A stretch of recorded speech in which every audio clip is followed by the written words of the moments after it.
So I think it's time we talk about the truth about building in public. So is it worth it for SaaS founders? Will it help you get customers, attract investors, and attract A+ talent for your startup? By the end of this video, you'll have a good understanding of whether or not this strategy is worth it for you, and if so, how to do it correctly. Building in public is a strategy that elicits some pretty strong emotions. Some believe it's the way to get customers in 2024, and others believe it's totally overrated and even a bit dangerous as a SaaS company. Now, before we get into the rest of the video, why should you listen to me on this? I run an agency, it's called Compound, and we've helped SaaS companies generate millions of impressions and more importantly, 7 figures in revenue using social content as a main lever for that. And over the years, I've probably helped more than 40 or so SaaS founders use social content to get visibility and generate revenue. So getting into the presentation, on one end of the spectrum for building in public, you have founders like Adam Robinson of retention.com and B2B, and he's gone full build in public, going so far as to post his full P&L on the LinkedIn timeline. And on the other end of the spectrum, honestly, I don't know who's on the other end of the spectrum because they're probably too busy building in stealth to post any sort of content because they're afraid people are going to steal their ideas, which honestly, we can both agree is kind of stupid. But like I said, by the end of this piece, you should feel confident understanding where on that spectrum you should land for your specific use case of content and building in public. I'll share some specific examples and the exact strategies we use with our clients at Compound when we're considering this move. But to start here, there's one question we need to answer. Does building in public actually help me achieve my ideal outcome? 99.9% of your confusion or debate around this topic of building in public will disappear if you can just answer this question. If yes, consider building in public. If no, ignore it and it's probably not worth it for your company. Now, there are 3 ideal outcomes that we could chase using this strategy. So 1, getting customers, of course. 2, attracting investors. And 3, attracting A+ talent for your company. All very important outcomes. And building in public can play different roles in each of the 3. So let's dive into it. So first of all, does building in public help get you customers? So back in 2022, 2023, I worked with Adam Robinson. I mentioned him earlier in this video. I worked with him as a client at Compound, and we helped him go from pretty much 0 to about 25,000 followers on LinkedIn.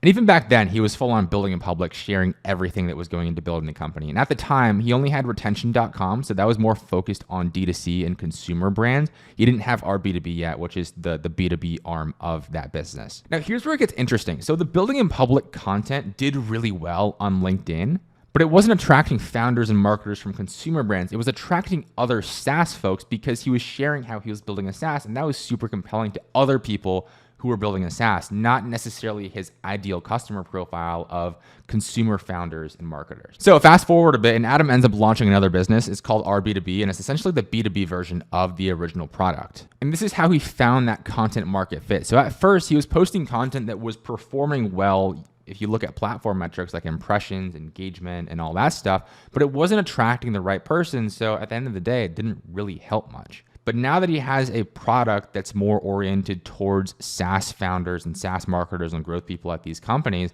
that same building in public style of content is attracting people that make sense for that business. Now, look, you might not have the ability to build an entirely new business molded around the specific strategy of building in public. So you're going to have to consider whether building in public makes sense to attract customers in your current business model. So building in public can get you customers, but only if the content that results from building in public is content that your customer would even care about in the first place. So for example, if I was to go all in on building in public at Compound, I would probably attract other agency owners, but I'm not trying to sell into other agency owners. We tried it back in 2023. It worked okay, not really our ideal audience. We work much better with VC-backed B2B SaaS companies. So if I'm building in public with Compound for the purpose of getting customers, that's not really going to do much for me because I'm going to attract other agency owners that aren't my ideal customer. So there really wouldn't be any content market fit there. So essentially, if you're using building in public to attract customers, it really only works if you're selling into other SaaS founders or revenue leaders, or maybe if you're selling to founders as a whole. But generally, like if you're a SaaS founder building in public,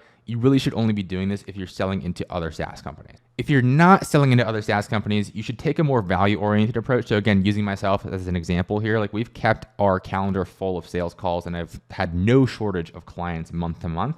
And we've done that by producing value-based content that speaks directly to B2B SaaS founders. So I'm not documenting my journey because that doesn't make any sense, but I'm making content like this video you're watching right now to add value to you and build trust. So eventually, if you want to work with us, You already know how we think about stuff, and it's attracting those types of customers that we actually want into our ecosystem. Now, the second piece here, customers aren't the only people that you can attract using building in public style of content. You can also attract investors. So does building in public effectively attract investors? And the short answer here is yes, especially when your company is going well and it has very clear momentum. Sharing that progress and documenting it publicly is a great way to create FOMO and get investors to want to give you money. FOMO is a powerful drug, and other people want to be on that rocket ship with you, especially again when things are going well. One example of a company that does this really well is Beehive. I actually made a full deep dive on their content motion here on my YouTube channel, so I'll link that up on the screen right now. But just to zoom in a bit on the building in public aspect of it and how that attracts investors for them. In an edition of his newsletter, Tyler Denk, who's the founder of Beehive, wrote, "We raised our $12.5 million Series A in just 6 days, and I received a dozen emails every day from funds who want to invest in Beehive." So that was back when they did their Series A. They also just announced their Series B. It was a $33 million round of funding last week, which again, that building in public and sharing everything very publicly attracted investors that wanted to be involved in that. And not only that, they also just announced a community round where they allocated about $1 million in funding for fans in their community to invest. So people that follow them on Twitter and LinkedIn were able to get in on this round of investment. And the craziest part here is that they raised over $1 million in just about 2 hours. The fund was oversubscribed within 2 hours of them launching it, which is pretty insane. And a lot of that hype and FOMO that drove people to want to invest, whether it be your traditional investors or people that invested in the community round and just gave their own money to get in on this company, was the social content motion that they have, and specifically the building in public. But there is one caveat here to keep in mind. Building in public works well for attracting investors when everything is going well in your company. So going back to Beehive, they're crushing it right now. There's a lot of momentum around the company. They're constantly shipping stuff. Their metrics look great. So of course, they're going to attract people that want to invest in the company. If growth slows down, the strategy kind of falls apart, and this is the risk you undertake when you build in public for the sake of attracting investors and funding for your company. Some founders are good with that, some aren't. So that's really a decision that you have to make. So if you're trying to raise VC money, building in public is a high-ish risk, high reward strategy. So it can work really well, but if it does go wrong and your company does go a bit south, it can be a bit high risk. I don't think it's the end of the world. I think there are companies that have done this well. Even going back to Adam, like we mentioned earlier, after an initial going from 0 to 20 million in ARR in 2 years, and the goal originally was to be a $1 billion startup essentially, and that was how he was going to document the journey to becoming a $1 billion unicorn and bootstrapping, all that fun stuff. Growth slowed down a bit, but I think he's done a really good job of navigating that in his own building in public approach. And honestly, I think it works for him because he hasn't taken VC money. So it's not like he has to worry about attracting investors. So if he can spin that sort of, hey, we've had a slower month this month, or hey, even we had a down month this month, into a post or content that shares a bit more vulnerability. And I think it works well for him. But if you're trying to raise VC money and you're using the building in public strategy to kind of portray this feeling of momentum and things do slow down, you can get yourself into a tricky situation. So you're going to want to consider that when you're deciding if you want to do this. And honestly, it's more of a preference thing. So for me personally, I think that would add more stress than I'd like to my day-to-day. There's already enough stress building a company. If I had to hold these expectations that building in public has set, especially during a period of high growth and a lot of momentum, I don't know how I'd like that. That's a decision that you have to make as a founder. Now, real quick, before we get into point number 3, if you're enjoying this video, drop a like down below and subscribe for more breakdowns just like this. I'm posting at least once a week here on YouTube. So if you find this helpful and you're a B2B SaaS founder or marketing leader, hit subscribe, and I would love to see you around in more of the videos. So pillar number 3, does building in public attract A+ talent for your organization? And look, investors aren't the only type of people that we want to attract using content like this. When you use building in public effectively to show momentum and create that FOMO, you can also create a magnet for A+ talent. So you can do this by, again, showcasing the progress you're making as a company and really creating that perception of momentum, but even more importantly, sharing how you think about company building and what your culture is like at the company. That's going to attract the right people in, and more importantly,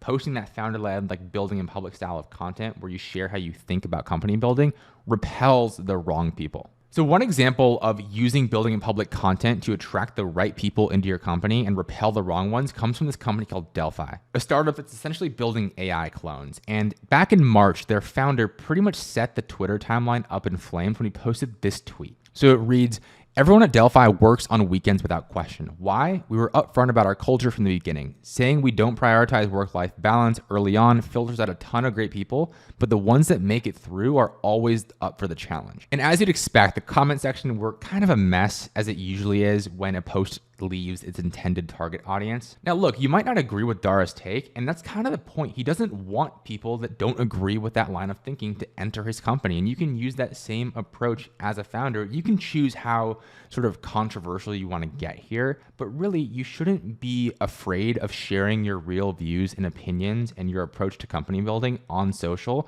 because it's going to like piss some people off or annoy some people.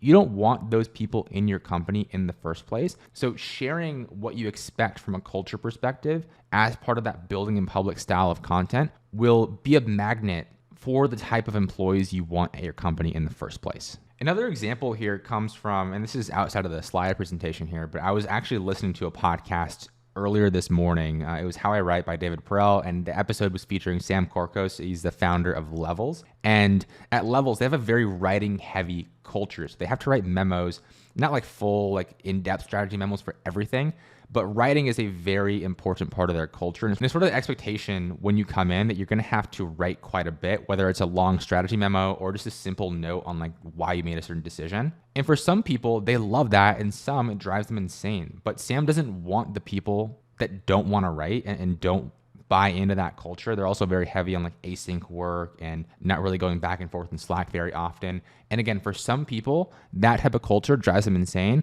But for the right people, they're the perfect fit for a company like Levels. And documenting that in writing and sharing it, they actually have an internal company podcast and a company blog that they share all this stuff in. It attracts the right people to their company. And as you know, as a startup founder or a leader in your company, having the right people is everything. So if you can use your content as a magnet to do that, it's very powerful. Now look, building in public isn't binary. People have this idea that either you have to share everything or you share nothing. And the truth is it's more of a spectrum, as you're seeing on screen right now. And your job as a founder is to find the location on that spectrum that makes the most sense based on your preferences and where you're at as a company. So the question isn't whether or not you should build in public. I think based on what we looked through just now, whether it's attracting customers, attracting funding, attracting the right employees, building in public is very powerful.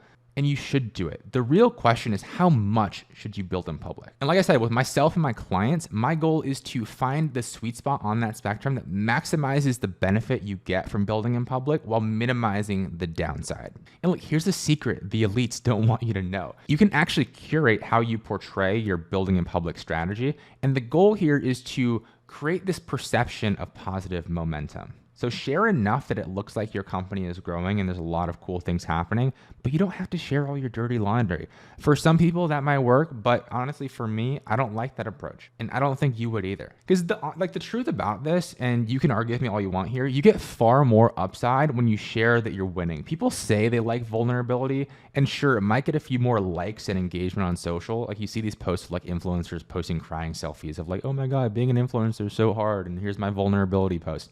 And it gets a lot of engagement, but does that actually get you customers? Not really. You're going to attract far more customers, investors, and employees when you share company is doing well and you're thriving and you have a lot of momentum. So sure, vulnerability builds trust, and you should share some of that on social, but don't make it a pillar of your content strategy unless like that's going to be your whole personality. You want to, again, maximize the benefit you're going to get from building in public while minimizing the downside. So here are a few tactical things that you could do to build in public, again, while not sharing too much or not sharing more than you're comfortable with. So one thing here is to share trends, not exact metrics. So like saying that your top line grew 2x in Q1 is a lot different than giving a very specific number. And when it comes to building in public and creating this perception of momentum, directionality matters a lot more than the exact metrics here.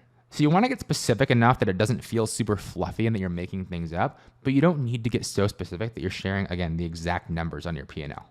Another variation of this is sort of picking different metrics to share that aren't revenue. So again, for an example of this could be like if your team is growing, sharing it like, hey, we just hit our 10th employee, or hey, we just hit our 15th employee or whatever. That's a good way to signal growth without, again, getting into the financials if you're not comfortable with that.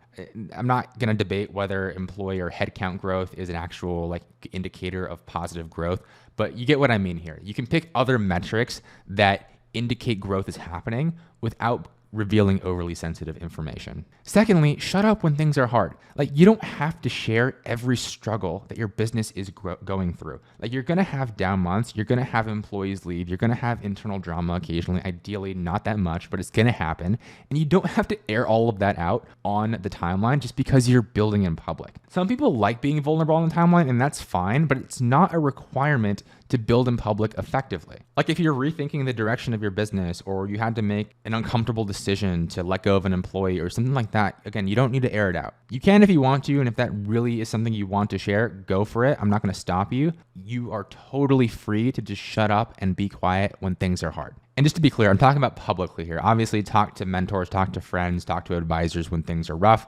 I'm not saying to like bottle it all up. I'm just saying when it comes to content, you can just like be quiet. So another tactic here is to share new logos that you bring on and new team members as a way to create that perception of momentum. Like I said a few minutes ago, you don't have to share every item on your P&L. You don't even have to share like directionally, like where you're going as far as like the growth of your company. Like, oh, we grew 2x last quarter, or we grew top line by X%, or whatever that looks like. That can help. But if you really don't want to do that, you can also just share other things like team growth or new companies that you've onboarded to your product. Those two things are extremely safe. No one's going to read too much into that. And again, it still creates that perception of positive momentum. Another tactic to consider here is that periodic updates get you 99% of the benefits of building in public without a lot of the downsides. So you don't have to share everything. Like every day, you don't have to share what's going on in your company. Even every week can be a bit much. But if you're sharing like a rough monthly update or a quarterly update on wins that you have accomplished or learnings that you've picked up and what's on the roadmap coming next, that's enough to give people enough of an inside look that they feel like they're coming along on the journey with you. And again, achieve those ideal outcomes of attracting customers, attracting investors, attracting A+ employees. Like one of my friends, Adrian, sends out this monthly investor update. They're bootstrapped, but he sends this monthly investor update to a list of close friends. And it works really well. Again, like you don't have to share everything every single day. You can just share updates periodically, enough to create that perception of positive momentum. I think the takeaway here is that founders forget that we have a lot more control of the perception of our company on social than we think. And just because we opt into building in public as maybe a lever in our content strategy doesn't mean that you have to share everything. You can share as much or as little information as you need to achieve your ideal outcome. I'm very practical here. All I care about is this helping achieve the goal of the company, whether it's more customers, whether it's investors, whether it's attracting talent and recruiting. After all, we're all just pushing propaganda to get people to use our product, want to invest in it, and to join our team. So whatever we can do to make that happen, I'm going to use those tactics and strategies. Now, whether or not you're going to build in public, founder-led content is a cheat code for most early stage startups. It gets the most engagement and visibility and attracts the most customers. And I made a video detailing exactly how we think about founder-led content at Compound, pretty much the full strategy and playbook that we use. So if you want to check that out, I'll drop it on the screen right now. And like I said, if you enjoyed this, drop a like and share it with your favorite SaaS founder. And thanks for watching. I'll see you in that next video.